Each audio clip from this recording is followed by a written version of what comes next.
Salut à tous l'équipe, j'espère que vous allez bien. Aujourd'hui, nouvelle vidéo, on va parler bien évidemment de Faresiam vs Matt Frevola à l'UFC Paris. Donc, on a un nouveau combat sur la carte, on en entendait parler que Faresiam allait prendre potentiellement Matt Frevola. Salut Vincent, ça va ou quoi? Donc, on va parler de ce combat potentiel qui peut, si Fares gagne, le rapprocher en fait du top 15. C'est-à-dire que potentiellement, on aurait deux Français dans le top 15 à l'UFC, dans la catégorie la plus, entre guillemets, la plus compétitive de l'UFC, faut le dire. Salut Manafa, ça va quoi? Donc, comme d'hab, on like, on commente, on s'abonne, ça fait toujours plaisir. Moi, j'ai vu qu'il y a eu pas mal, un gros débat autour de Matt Frevola vs Faresiam. Il y a des gens qui soutiennent Matt Frevola. Il y en a qui disent que ben, en tant que Français, on devrait être derrière Faresiam. On va en parler de ça aussi parce que c'est un débat intéressant. Salut Alex, ça va quoi? Donc dites-moi ce que vous en pensez les gars. Walaikum salam frérot. Dites-moi ce que vous en pensez vous. Je pense qu'il peut le passer. Ziam, ouais, je pense qu'il peut le passer. Au niveau striking, je le vois bien meilleur que Frevola, Fares. Euh, Personnellement, je serais pour Matt et je serais présent. Pourquoi? C'est un débat là intéressant, hein. Pourquoi tu es pour Matt Frevola et pas Faresiam? En tant que Français, on n'a pas beaucoup de Français à l'UFC, surtout à l'UFC Paris. Je vois pas l'intérêt de soutenir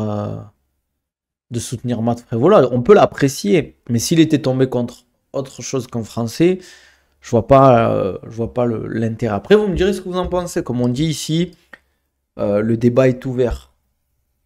Le débat est ouvert. Mais je pense il peut gagner Faresiam. C'est pas Frevola, il est pas top 15, les gars. Attention, hein. Moi, aucun des deux, je m'en fous. Ah ouais, Manafa, en ce moment, je te sens aigri, Manafa. Qu'est-ce qui se passe? Moi, je trouve, personnellement, c'est mon avis. Après, mais je trouve c'est bizarre de soutenir Matt Frevola, honnêtement. On peut l'apprécier, mais comme j'ai dit, en tant que s'il tombe contre un Français, je vois pas pourquoi on soutiendrait, Matt Frevola vs Faresiam.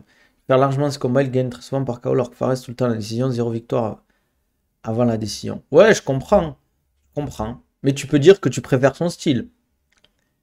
Mais j'ai du mal à me dire. Enfin, je sais pas, je vais aller voir sur Tapologie, les gars, en rapide. Tapologie, on va aller voir ensemble, les gars, pour ceux qui sont sur Twitch. On me dirait aussi sur YouTube ou sur les gars sur TikTok ce que vous en pensez, si vous êtes plus pour Faresiam ou Matt Frevola. Alors, Faresiam, allez, je vous montre. Smile Killer, 15-4 quand même, hein, Faresiam, hein. 15-4, les gars, c'est pas rien, hein. Alors, je sais pas si vous voyez, donc 27 ans, encore jeune, ça veut dire qu'il a une très grande carrière devant lui, il a encore minimum 8 ans de carrière. Minimum 8 ans de carrière, 5-2 à l'UFC, 3 victoires d'affilée. Il a perdu contre... attends, ouais, il a perdu mais son premier combat à l'UFC, à la décision. Il avait perdu aussi contre Terence McKinney, je me souviens, ouais, c'était premier round, c'était un étranglement arrière. Je crois que c'était à Abu Dhabi, là, pendant le délire où il y avait le Covid et tout. Après, quand même, il a 5 victoires. Certes, c'est des décisions. La dernière, c'est une split. Et contre Luigi Vendramini, c'était une majority. Ça reste quand même un 5-2 à l'UFC, hein. Et c'est vrai qu'il a beaucoup de décisions, mais je trouve que c'est assez équilibré. C'est assez équilibré, les gars. Doumbé, il fait pas le PFL Africa, il est considéré comme français. C'est une bonne question, mais je crois qu'il représente la France, non? Matt Frevola, on va regarder Matt Frevola, les gars. Matt Streamrola, 11-4. Je comprends pas, les gars, la hype de Matt Frevola. S'il est pas américain, je comprends pas la hype. Il est rentré via les Contender Series, je crois. Il a autant de décisions que de KO, TKO. Voilà, hein, c'est juste que c'est vrai que c'est sur dernier combat, il a fini très rapidement en round 1. Je pense que c'est un mec qui envoie tout en round 1. Et après, voilà, il avait gagné contre Jalen Turner, mais c'était il y a un moment, en 2019, je pense que c'était au tout début. Mais j'ai du mal à comprendre la hype. Il a 5-4 avec un draw. Moi, franchement, Faresiam, je le vois. Je dis pas qu'il est archi favori, mais je le vois favori, quoi. Je le vois favori, je sais pas vous. 5-4, c'est moins. C'est pas dégueu, les gars, mais c'est pas incroyable. Premier combat de Ngannou. Au PFL, ouais, normalement, on devrait avoir le premier combat de Ngannou au PFL avec l'UFC. Il est super proche des Français sur X. Ouais, mais ça suffit pas, frérot. Vincent, je vois ce que tu veux dire, mais ça suffit pas. Comme salam, Antoine, ça va quoi? Pour moi, Matt sera favori. J'ai du mal à voir Matt favori. Franchement, Prévola, un peu plus divertissant, il communique par rapport à Fares. Palmarès de Fares, il fait du miel, il a des poules. Ah ouais, t'es dur. Parce que Fares, c'est loin des Français. Comment ça? J'ai pas trop compris, frérot. Après, comme je dis, moi, je suis pas là pour forcer qui que ce soit à soutenir, je m'en fous en vrai. Oui, oui, non, mais je comprends, Vincent. En vrai, je comprends que c'est pas le combattant que tu as envie de voir quand tu as des mecs comme Doumbé, BSD, Nassour, Saladin Parnasse, Abdul Baki. C'est sûr que Fares, ben, il communique quasiment pas. Et comme je le dis à chaque fois, les gars, si tu veux être bien payé, avoir des sponsors, euh, Oumar Sy, ouais, même après Oumar Sy, c'est vrai qu'il a fait qu'un combat à l'UFC encore. Mais c'est des mecs, pour moi, il faut communiquer. Et je dis pas qu'il faut communiquer comme Doumbé ou comme Baki ou comme Abdul, mais il faut trouver son moyen de communiquer. Il faut être présent sur les réseaux, il faut de temps en temps tweeter, mettre des stories régulièrement, payer quelqu'un, peut-être un community manager ou quelqu'un qui de temps en temps vient, fait des photos, des vidéos. Toi, un peu à la Saladin. Saladin, ça se voit qu'il y a quelqu'un qui, chaque fois, il vient aux entraînements, il prend des photos, il prend des vidéos, ils font des petites vidéos et il est présent sur les réseaux. Pour moi, Fares, c'est un Guémouri un peu évolué, faut arrêter avec ça tranquille. Non, je suis pas d'accord, frérot. Il est quand même à 5-2 à l'UFC dans la catégorie, peut-être la meilleure catégorie, la catégorie la plus compétitive à l'UFC, les gars. Vous abusez. Vous abusez, les gars, vous êtes durs. C'est juste qu'il a débuté, il a eu un parcours en dents de scie, quoi. Et les gars, vous êtes durs avec les décisions. Je comprends que c'est pas spectaculaire, mais les gars, faut rentrer dans la cage et il faut comprendre que le MMA, c'est pas que des KO, hein, les gars. Hein. C'est pas, t'arrives, tu mets des KO tout le temps. Hein. C'est très très rare les mecs qui gagnent régulièrement et qui mettent que des finishes. C'est pas donné à tout le monde, les gars. Attention, ça dépend de ton style, ça dépend de ton passé sportif, ça dépend aussi de tes capacités, les gars. Tout le monde n'a pas les capacités à arriver dans la cage et à éteindre. Tout le monde n'est pas Topuria, tout le monde n'est pas. Même des très très grands strikers, ben, tout le monde n'est pas Pereira. Même Sean O'Malley, mais pas que des KO. Hein. Et pourtant, ça tape bien et tout, qu'on l'a vu contre son dernier combat, j'ai oublié le nom de son adversaire, mais vous voyez qui. Pourquoi personne ne supporte Gomis? Bah, c'est sûr, son style, il est pas. Il donne pas envie. Il donne pas envie. Mais ça reste quand même un combattant français. Tu peux ne pas aimer le suivre, aimer son style de combat, mais juste le soutenir. Je te demande pas d'aller tweeter ou de lui envoyer un message. Mais voilà, d'être derrière lui, ça fait toujours plaisir, je pense. Surtout après le dernier épisode avec le, comment ça s'appelle? La pesée ratée, les gars, vous vous rendez pas compte, mais c'est dur, hein. Moi, je veux vraiment savoir comment Guimori a fini à l'UFC. C'est le neveu à Dana White ou quoi, je comprends pas. Je pense que c'est. Au Brave, il était. Attendez, on va regarder ensemble, les gars. Au Brave, quand même, il avait fait un bon truc, les gars, au Brave. Yanis. Attends, Yanis, comment on l'écrit? Guimori, c'est qu'un H, je crois, les gars. Desert Warrior Guimori. 12-3, les gars, quand même. Parce qu'il a perdu. Il a perdu qu'à l'UFC. Mais au Brave, il était à 3-0. Attendez, je vous montre, les gars. Faut comprendre pourquoi, en fait. Je vous montre pour. Venez sur Twitch, les gars, pour ceux qui sont sur TikTok. Au moins, je fais les partages d'écran. Regardez, les gars. Il avait perdu au 100% fight en 2015. Sinon, il enchaîne quasiment que des victoires. Avec seulement. Non, 3 décisions, pardon. Et après, il avait fini Brave, les gars, au round 2 avec un coup de genou. Et je pense que c'est ça qui l'a propulsé, en fait.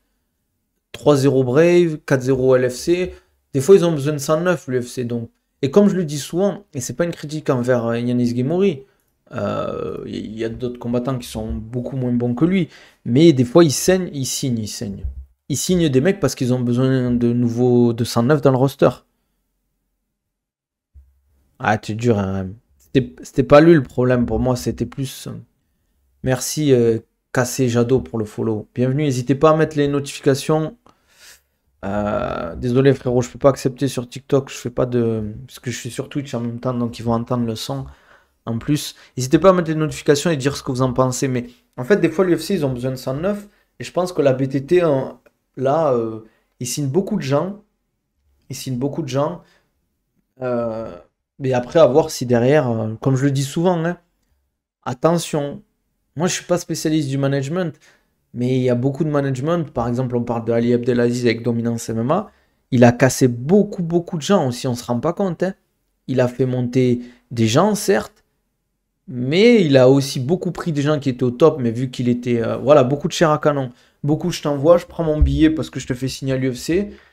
Et, et derrière, ben, le combattant, ben, il prend des combats bourbiers, etc., quoi.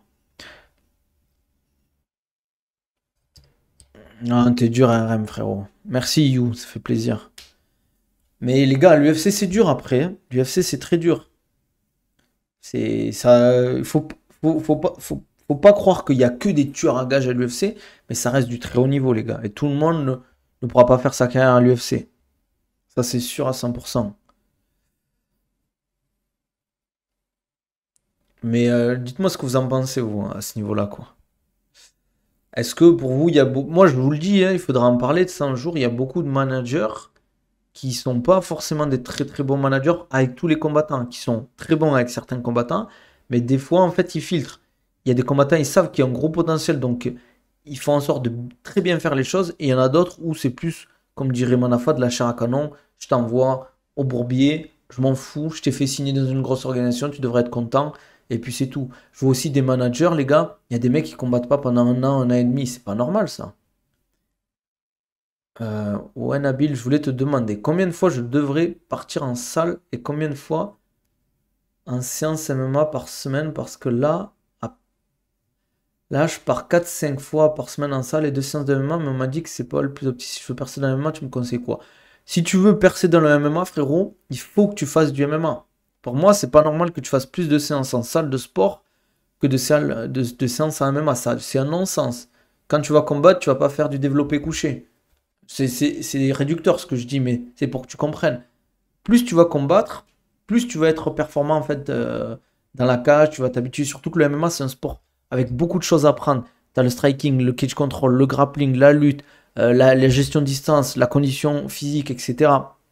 Il y a trop de choses à prendre. Et si tu passes plus de temps en salle de musculation à faire ta préparation physique qu'à t'entraîner à faire du MMA, ben, tu vas pas être si bon en MMA, quoi. Tu sais que Doumbé devait s'envoyer avec Poatan au Glory, dommage on n'a pas eu ce putain de combat. Ça aurait été un beau combat en tout cas.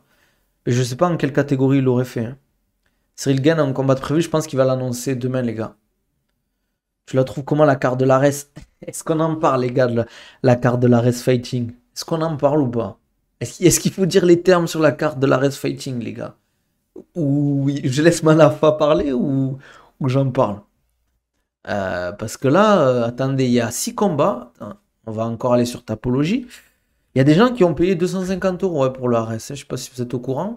Pour la carte éclatée du RS, les gars. Et les gars, vous savez très bien que je kiffe Paul. Mince, attendez, excusez les gars, sur TikTok, ça a bugué. Vous savez, les gars, que je kiffe Paul le chat, Bégay. Mais je vous montre ça de suite, les gars, vous allez être choqués, la carte, c'est quoi? Pour ceux qui sont sur Twitch, venez. On a 6 combats. Donc, on a 2 mecs, si, Jordan Nador, je sais qui c'est. Parce que on s'entraînait enfin, il s'entraînait dans une salle à Toulouse où je faisais ma préparation physique. Mais voilà, c'est des mecs qui n'ont pas d'expérience. Benjamin Secic, 6-4, très très bon au sol. Je pense que si ça se finit, ça va se finir au sol. C'est un heavyweight, bien évidemment. Là, on les connaît pas non plus. Commandé 15-11, bah, il s'entraîne au MMA Factory. Je crois que c'est un coach de MMA Factory. Bobby Palette, un ancien adversaire de Baïsangour qui a 7-2. Donc, qui avait oui, fait un combat, qui avait perdu contre Baïsangour, qui a reperdu contre Osman Mimbatirov au Ares. Pareil, il avait perdu de la même façon. Un peu le même principe. Et derrière, il a gagné au, je sais pas quoi, FCC 37. Et là, il recombat. Gros combat. Franchement, s'il y a s'il y a des combats à regarder, c'est ces deux-là, les gars. Je pense. Les deux derniers, là. Le co-main event et le main event. Mais, les gars, c'est bizarre un peu quand même, hein. 6 combats pour une carte, ça va aller très vite hein, s'il y a des finishes, hein. Le chat. Pourtant, les gars, moi, j'espère que Paul le chat Bégué, il va gagner, parce que c'est le frérot, hein. Paulin. Pourquoi je dis Paul? Paulin. Angle mort. Angle mort. Non, mais je pense qu'en fait, Euh, cette carte-là, c'est vraiment pour faire combattre les combattants, pour faire vivre le roster. Déjà, les billets, c'est 225, c'est même plus 250, c'est 225. Et du coup, comment je devrais m'organiser? Bah, qui gérer comment les séances MMA, les séances de muscu, par exemple. Alors, je vais vous aider, les gars, dans ma grande générosité. J'espère, frérot, que tu vas lâcher ton sub après que je t'explique. Alors, moi, je te conseille, si tu peux, c'est plutôt d'avoir 4 à 5 séances de MMA par semaine. Moi, je te conseille plutôt 5, si tu peux, bien évidemment, et peut-être 2 séances de préparation physique ou même une. Donc, pourquoi? Parce qu'en fait, le MMA, tu as pas mal de compartiments à gérer.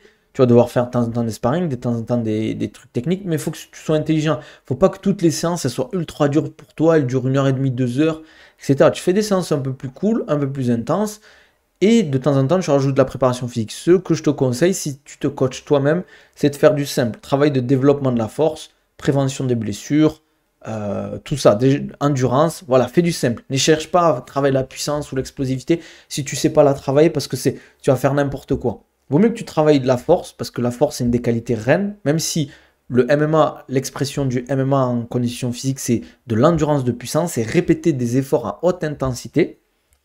Parce qu'en fait, par exemple, ben, tu es sur une phase d'attaque, tu fais une phase de lutte, tu fais par exemple un 2 takedown, etc. Ça dure 5 à 6 secondes, et après ça se relève, et tu dois répéter le truc. Tu vas devoir répéter une intensité quand même assez élevée. Donc voilà. Une séance muscu, mais du coup, je fais un full body. Enfin, un full body, ça reste une séance de musculation. Là, tu me dis, tu fais une séance de musculation. Tu fais une séance de musculation pourquoi, en fait? Déjà, il faut comprendre pourquoi tu t'entraînes. Est-ce que tu t'entraînes pour être beaucoup plus bodybuildé, entre guillemets? C'est ça le truc aussi. C'est ça le truc aussi, malheureusement.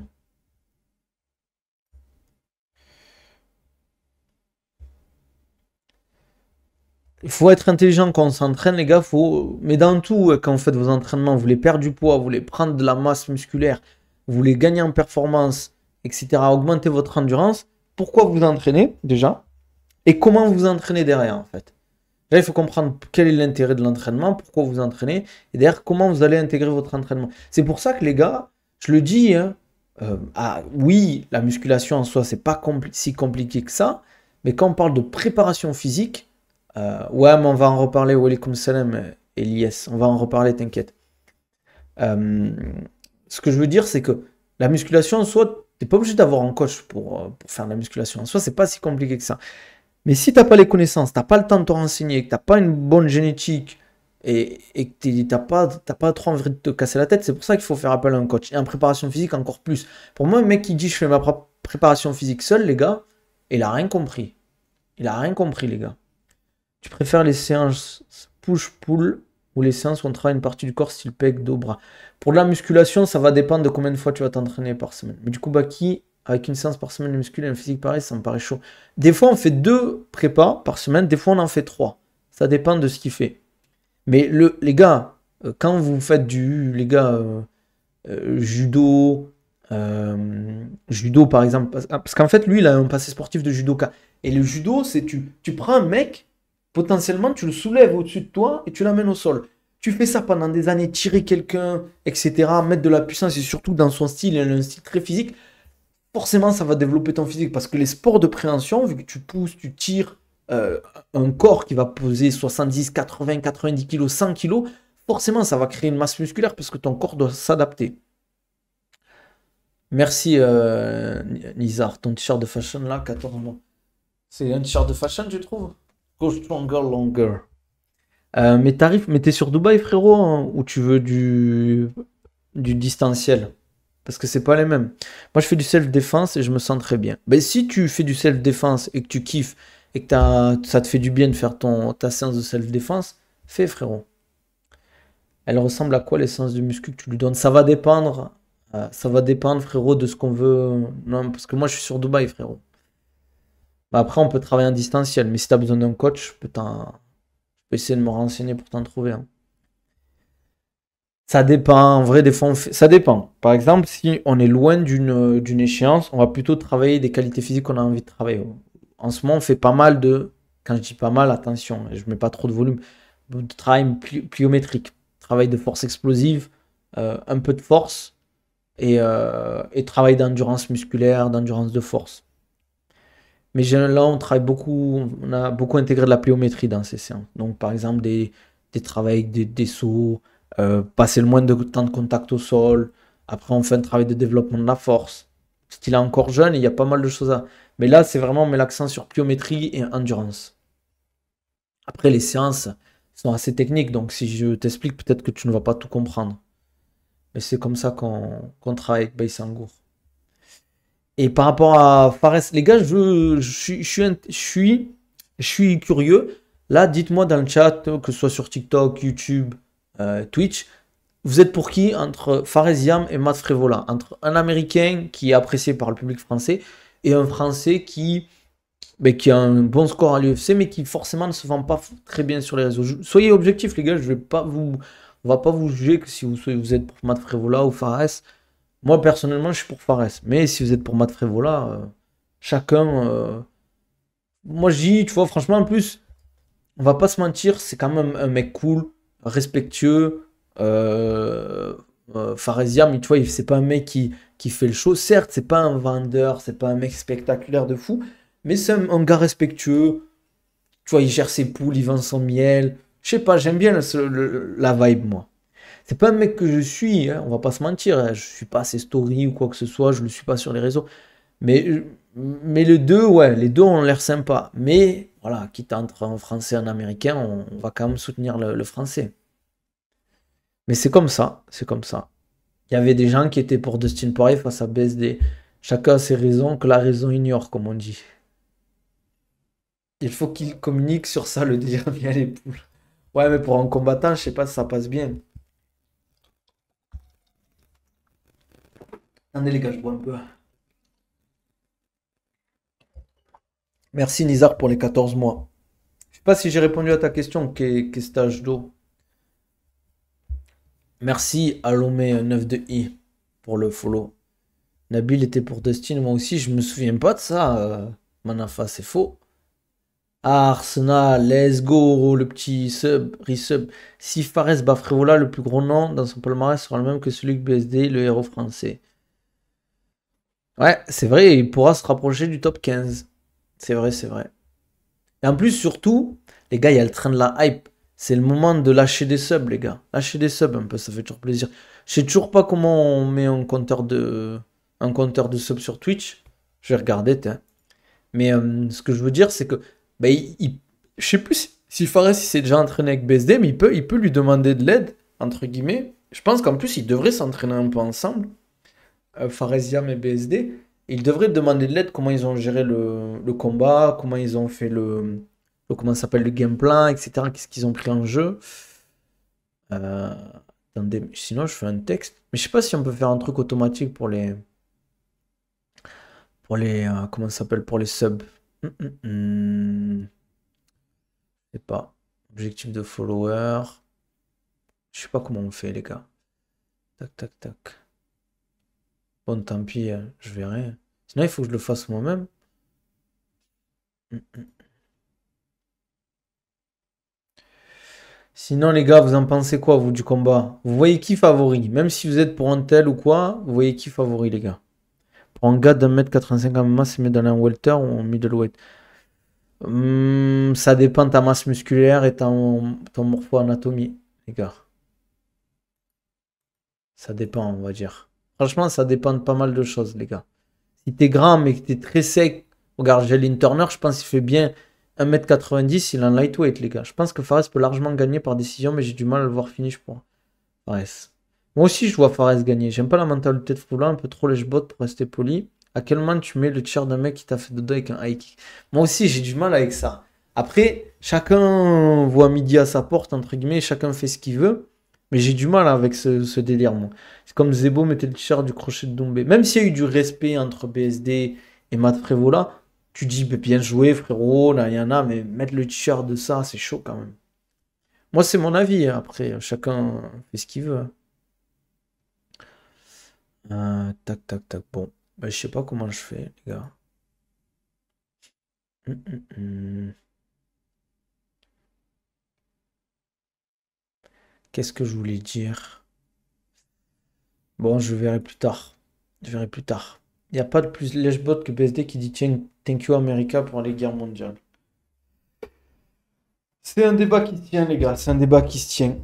En tout cas, petit à petit, la carte de Paris se remplit, mais j'attends toujours pour moi Nassour ou Cyril, les gars. Attention, Frévola, BSD, c'est spécial, ce sont d'anciens combattants, beaucoup de respect.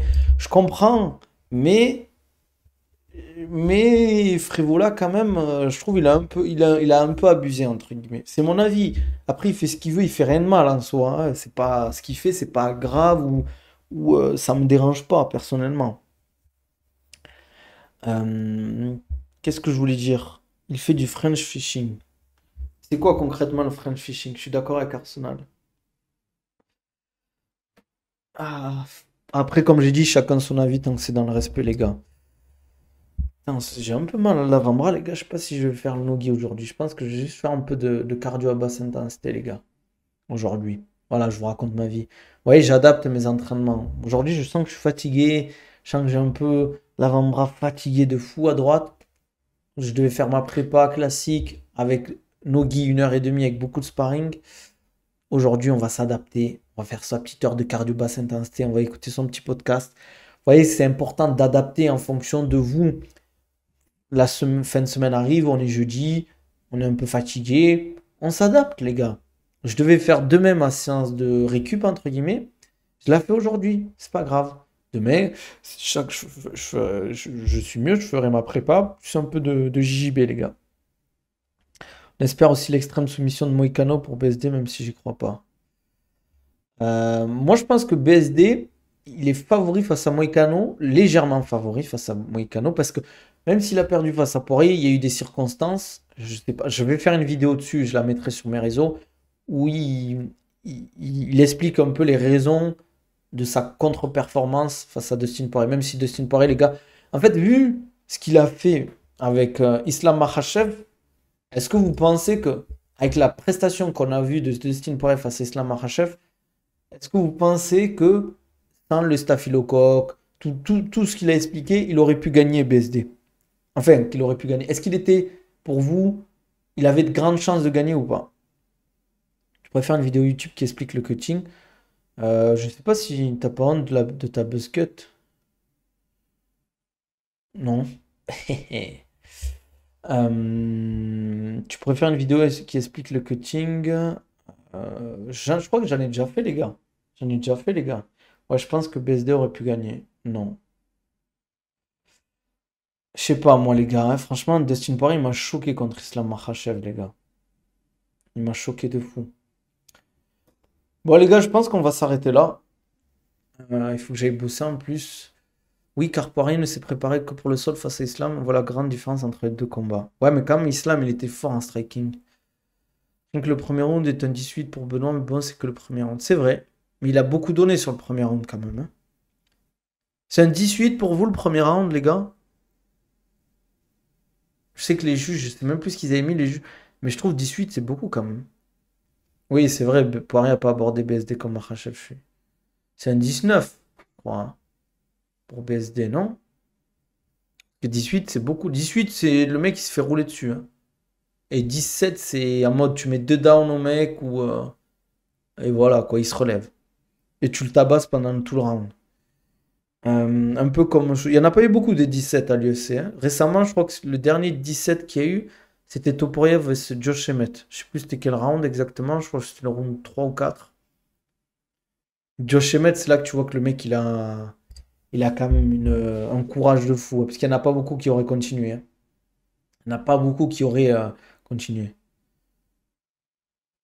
C'est le seul 17 que je connais. Je sais plus, je crois qu'il y en a eu d'autres, mais il n'y en a pas eu beaucoup. Je pense qu'il y en a eu moins de 5 à l'UFC, hein, des 17. Avec tous les combats qu'il y a eu, faire un 17, c'est très. D'ailleurs, le système de notation des rounds, il faut qu'il change un peu, les gars. Pour moi, ça mérite pas de compter 18, 19 avec le MMA. Parce qu'en fait, ils ont pris le comptage en boxe, ils l'ont mis en MMA. Alors qu'il y a tellement de phases différentes, de faits de jeu différents par rapport à la boxe. La boxe, c'est des échanges. Il y a des contres, il y a de la touche, il y a des coups significatifs, il y a de la touche, il y a des contres. Et voilà, c'est tout. Mais tandis qu'en MMA, il y a plein de phases de jeu, de faits de jeu différents, quoi. Du coup, tu as des infos sur une nouvelle tête française à l'UFC Paris. Comme je vous avais dit, sûrement Amin Ayoub, les gars. Sûrement Amin Ayoub. Et potentiellement l'UFC Manchester, Ilyes Giroud. Giroud, Giroud, je sais plus comment on dit. Mais il n'y aura pas beaucoup de nouveaux Français. Je pense que le seul nouveau Français qu'on aura à l'UFC Paris sera Amin Ayoub, je pense. Ça serait une grosse surprise si on est quelqu'un d'autre. Parce que la carte, elle est déjà pleine. Les gars, on a déjà BSD, William Gomis, Oumar Sy. Attends. BSD, William Gomis, Oumar Sy, Faresiam, sûrement Morgan Charrière, Kevin Jousset, Nora Cornol.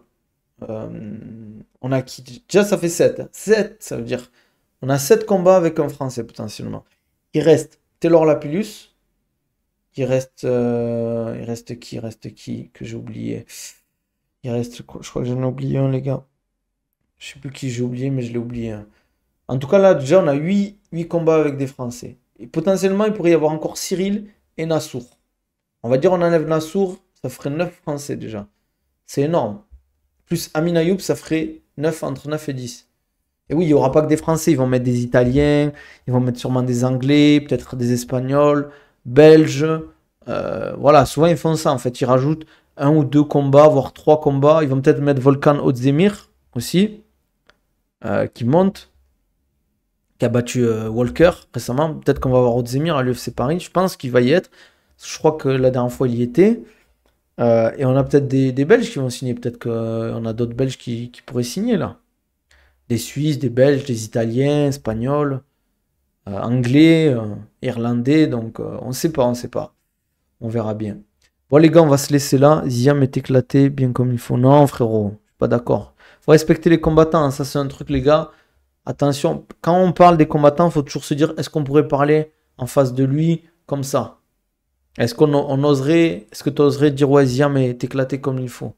Abirora, non, frère, impossible Abirora. Il a signé au Ares en plus. Même s'ils ont une clause, il a 2 combats pro, Abirora. Il n'y a aucun intérêt pour l'UFC actuellement. Hein. Je ne dis pas qu'il ne pourra pas signer à l'UFC. S'il continue comme ça, il va potentiellement signer à l'UFC. Mais c'est encore trop tôt, les gars. Bah, quand tu es à 5-2 à l'UFC, frérot, tu peux pas dire qu'il n'a pas le niveau UFC. Quand tu es à 5-2, tu es en ratio positif. Tu peux pas dire que tu n'as pas le niveau UFC. Pour moi, tant que tu es en ratio positif, c'est que tu as le niveau pour l'UFC. Les gars, tout le monde ne peut pas être top 15, top 10 ou champion à l'UFC. C'est pas possible. Ziam est bon, mais il ne lavera jamais les foules. Je pense aussi pour le moment. Je suis d'accord avec ça, avec cette analyse, comme on dit. Mais voilà. Je pense qu'on a fait le tour, les gars. Comme d'hab, vous connaissez la musique. Okona Buildis pour avoir votre gourde filtrante. Vous allez sur le site Oko Europe. Vous avez 10% de réduction avec mon code. Merci The Dangerous Man pour le follow. N'hésitez pas à mettre les notifications, à lâcher un petit sub. Nabil15 sur le site i1. Les gars, vous avez 15% de réduction sur tout le site. Voilà, n'hésitez pas si vous avez tout l'équipement sportif sur i1. Franchement, c'est de la qualité. Moi, j'utilise que ça dans mon équipement sportif. N'hésitez pas si vous voulez un suivi ou un programme personnalisé, vous m'envoyez un message, on en discute. Voilà, si vous galérez à perdre du poids, ça fait un moment que vous galérez à perdre du poids ou à prendre la masse musculaire ou à augmenter vos performances, les gars, vous voulez juste vous remettre en forme et vous avez besoin d'une structure parce que vous savez pas comment structurer votre entraînement, etc. Vous voulez pas vous prendre la tête et juste vous entraîner et avoir une structure et quelqu'un qui vous suit, n'hésitez pas à me contacter. Sinon, n'hésitez pas à me follow sur mes réseaux, Insta, TikTok. Twitter, vous avez tout en dessous, YouTube, les gars, donnez-moi de la force, likez, commentez, et vous avez accès à tous mes programmes dans ma description en bio sur YouTube ou dans les liens en bio sur mes réseaux, n'hésitez pas les gars. Voilà, prenez soin de vous les gars, on se dit à demain. Demain, je sais pas à quelle heure je stream, peut-être à 12h30, je pense 12h30, ouais. Demain 12h30, on se voit demain, prenez soin de vous les gars.